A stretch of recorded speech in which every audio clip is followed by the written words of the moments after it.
নমস্কার বন্ধুরা, আজকের এই ভিডিওতে আমরা ভারতীয় সংবিধান থেকে কিছু গুরুত্বপূর্ণ প্রশ্ন দেখব যা এসএসসি এবং অন্যান্য প্রতিযোগিতামূলক পরীক্ষার জন্য খুবই গুরুত্বপূর্ণ।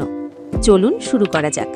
প্রশ্ন নম্বর 1, ভারতের সংবিধান কবে কার্যকর হয়?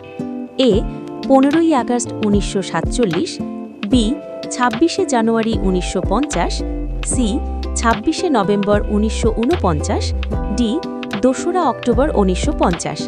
সঠিক উত্তর হল 26শে জানুয়ারি 1950। প্রশ্ন নম্বর 2, ভারতীয় সংবিধানের প্রধান স্থপতি কে?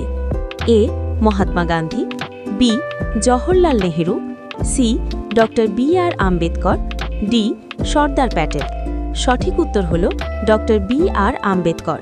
প্রশ্ন নম্বর 3, মৌলিক অধিকার সংবিধানের কোন অংশে আছে? এ অংশ 2, বি অংশ 3, সি অংশ 4, ডি অংশ 5। সঠিক উত্তর হল অংশ 3। প্রশ্ন নম্বর 4, লোকসভার সদস্য হওয়ার ন্যূনতম বয়স কত?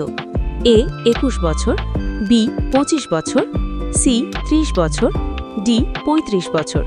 সঠিক উত্তর হল 25 বছর। প্রশ্ন নম্বর 5, ভারতের নির্বাচন কমিশন কোন অনুচ্ছেদে উল্লেখ আছে?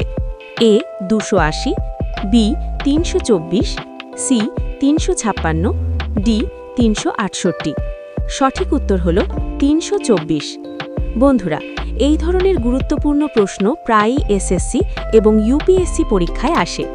ভিডিওটি ভালো লাগলে লাইক করুন, চ্যানেলটি সাবস্ক্রাইব করুন এবং আরও শিক্ষামূলক ভিডিওর জন্য আমাদের সাথে থাকুন।